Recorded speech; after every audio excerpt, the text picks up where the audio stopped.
Hi అండి, అందరికీ happy Sunday. ఈరోజు నేను పచ్చి రొయ్యలు మామిడికాయ కర్రీ చేశాను. ముందుగా కడాయి వేడెక్కిన తర్వాత ఆయిల్ వేసుకుని జీలకర్ర వేసేసుకుని ఆనియన్స్, పచ్చిమిర్చి, కరివేపాకు కూడా వేసుకుని గోల్డెన్ కలర్ వచ్చేదాకా వేపేసుకున్నాం. గోల్డెన్ కలర్ వచ్చేసింది కదండి, దాంట్లోనే నీట్గా కడుక్కున్న పెద్ద రొయ్యలు వేసేసుకున్నాం.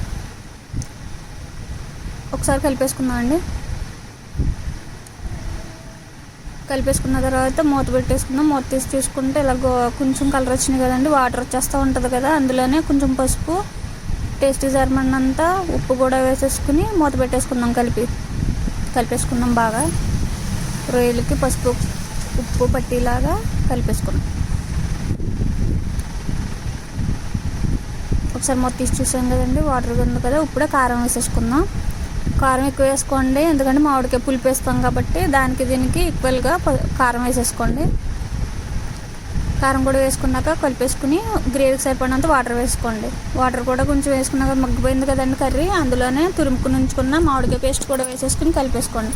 అది కొంచెం దగ్గర పడ్డాక అల్లం వెల్లిపాయ పేస్ట్, జీలకర్ర పొడి, ధనియాల పొడి, గరం మసాలా వేసుకుని కలిపేసుకుందాం.